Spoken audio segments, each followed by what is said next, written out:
नमस्कार, मैं हूं पल्लवी। आप देख रहे हैं न्यूज इंडिया ट्रुथ। आज के इस खास रिपोर्ट में हम आपको लेकर चलेंगे लखनऊ में, जहां की 24 साल की ममता प्रजापति की कहानी हर उस इंसान के लिए मिसाल है जो मुश्किल हालात में टूट जाता है।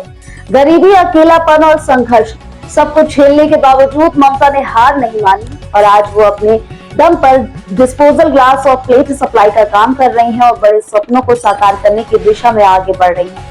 आइए देखते हैं हमारे संवाददाता सुनील कुमार पाल की एक खास रिपोर्ट।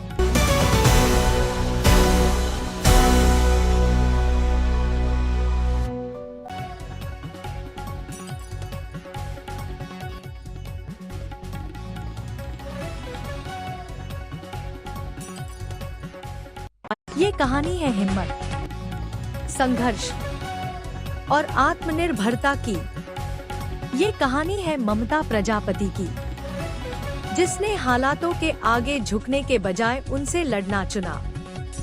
ममता प्रजापति की कहानी उन लड़कियों के लिए उदाहरण है जो वक्त की मार से गलत कदम उठा लेती हैं। लखनऊ की रहने वाली ममता प्रजापति एक बेहद गरीब परिवार से ताल्लुक रखती हैं।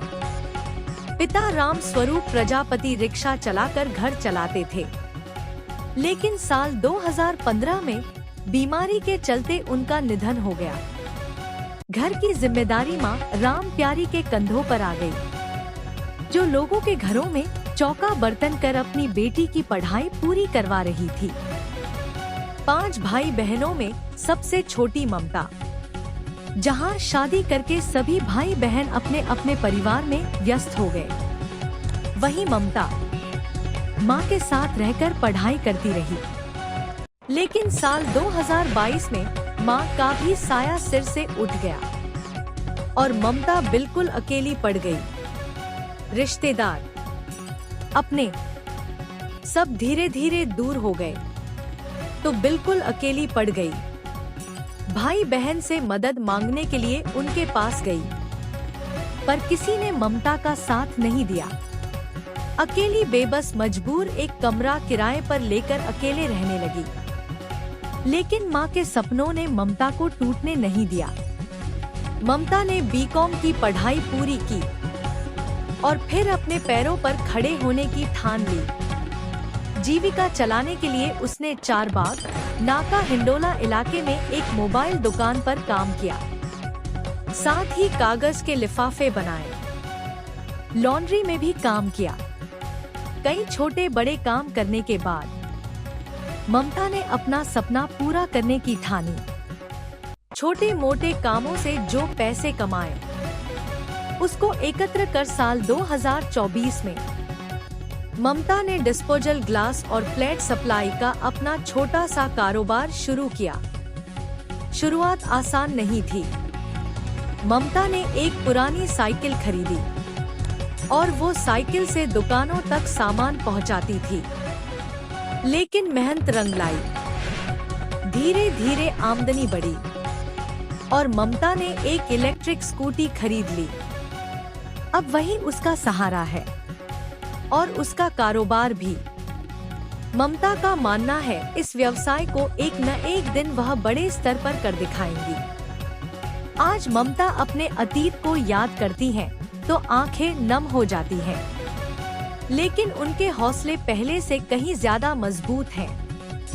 आइए सुनते हैं ममता की कहानी उसी की जुबानी। कहते हैं जब हौसले बुलंद हो तो हालात भी रास्ता छोड़ देते हैं, और इसकी जीती जागती मिसाल है लखनऊ की ममता प्रजापति। माँ बाप का साया उठ गया, अपने भी साथ छोड़ गए, लेकिन ममता ने हार नहीं मानी। आज वही ममता अपने दम पर बिजनेस कर रही हैं और आत्मनिर्भर बनने की मिसाल पेश कर रही हैं। हमारे साथ ममता मौजूद हैं, आइए इनसे बात करते हैं। ममता जी, आप अपने बारे में बताइए, अपने परिवार के बारे में बताइए। सर, हमारे 5 बहन भाई हैं, जिसमें सबकी शादी हो गई। हम सबसे छोटे हैं और हमारी जो है बचपन की स्थिति ज़्यादा अच्छी नहीं थी। जिन लोगों को खिलौना खेलने के लिए मिलता है, हमें बहुत सारी जिम्मेदारियां मिली। ममता जी, सबसे कठिन दौर आपकी जिंदगी में क्या रहा? माँ के जाने के बाद। आपके शुरुआत में कौन कौन से काम आपने ऐसे किए जो मतलब समाज को प्रेरणा मिलेगी जिससे? माँ के जाने के बाद में हमने 2-3 महीने काम किया नाके में मोबाइल की शॉप पे, फिर कॉस्मेटिक के दौर में शॉप पे काम किया है। 2 साल हमने लॉन्ड्री में बेडशीट चादरें जाती हैं उसमें मैंने काम किया। उसके बाद में कुछ ही दिनों के बाद से रात में लेटे हुए थे तो हमें दिमाग में आया कि हम कुछ अपना काम करते हैं, तो उसी बीच हमने एक साइकिल से डिस्पोजल ग्लास का काम चालू किया। साइकिल के बाद आपने एक नई स्कूटी खरीदी, उस समय आपने कैसा फील हुआ और क्या महसूस किया? सर साइकिल से उठ करके जब स्कूटी पे आया तो पहली बार बहुत खुशी हुई, क्योंकि इतनी कठिनाइयों के बाद में टूटी फूटी साइकिल से सफ़र करते उसके बाद जब हमने अपनी ही कमाई से एक स्कूटी खरीदी तो मुझे बहुत खुशी हुई। आपने ग्रेजुएशन आपकी माँ के गुजरने के बाद कंप्लीट किया है, जी सर। तो उसमें क्या क्या कठिनाइयाँ आई, क्या परेशानी है, फीस कैसे आपने जमा की और आपकी किसने मदद की ममता जी? सर पहले तो शुरुआत में मुझे यही लगा कि अब हमें पढ़ाई छोड़ देना चाहिए, लेकिन हमारे मोहल्ले के एक भैया थे तो उन्होंने मेरी हेल्प करी। माँ के जाने के बाद माँ ने जिम्मेदारी दी थी तो उन्होंने थोड़ी बहुत हेल्प करी, उन्हीं की हेल्प से हम आगे बढ़ते गए। लेकिन हमने जो है कुछ ही सालों के बाद हमारा ग्रेजुएशन कंप्लीट हो गया। हमारे मन में यही ख्याल है कि हम पढ़ाई छोड़ दें, लेकिन उन्होंने कहा नहीं, आगे आपको पढ़ाई रखनी है। आपके आगे का सपना क्या है ममता जी? अपने इसी डिस्पोजल गिलास के कामों को और भी आगे बढ़ाने का, अपने व्यवसाय को बड़े स्तर पे ले जाने का। जो लड़कियां मुश्किल हालात में बेसहारा हो जाती हैं, हिम्मत छोड़ देती हैं, आपने एक चुनौती भरा कार्य करके इतना आगे बढ़ी हैं, उन लड़कियों को क्या शिक्षा देना चाहती हैं? सर देखिए, हिम्मत हारने से कुछ नहीं होता। उन लड़कियों से इतना ही कहना चाहेंगे कि लड़ करके आगे बढ़ो। क्यों? क्योंकि ज़िंदगी एक बहुत ही खूबसूरत है, उसको हार मान करके कुछ नहीं करना है। मेहनत करते रहिए, कहीं ना कहीं रंग लाएगी मेहनत आपकी और एक आगे उछाल पे ही जाएंगी आप। सभी लड़कियों से इतना ही कहना चाहेंगे कि कुछ उल्टा सीधा ना करने से अच्छा है कि हम आगे मेहनत करके बड़े स्थान पे पहुँचे। अपने साथ छोड़ देते हैं तो इंसान टूट जाता है, लेकिन ममता ने टूटने की बजाय खुद को मजबूत बनाया और साबित कर दिया, इरादे मजबूत हों तो मंजिल जरूर मिलती है। आज ममता आत्मनिर्भर है और उनका सफ़र उन लड़कियों के लिए प्रेरणा है जो मुश्किल वक्त में हार मानने की सोचती हैं। सहयोगी श्रीराम मिश्रा के साथ Sunil Kumar Pal, news India truth, Lucknow. ममता प्रजापति की कहानी सिर्फ एक संघर्ष नहीं बल्कि हिम्मत, आत्मविश्वास और महिला सशक्तिकरण की मिसाल है। ये कहानी बताती है कि अगर इरादे मजबूत हो तो हालात कितने भी मुश्किल क्यों ना हो, कामयाबी का रास्ता जरूर बनता है। फिलहाल मुझे दीजिए इजाजत। ऐसी प्रेरणादायी कहानियों के लिए जुड़े रहे हमारे साथ और देखते रहिए न्यूज़ इंडिया ट्रुथ के साथ।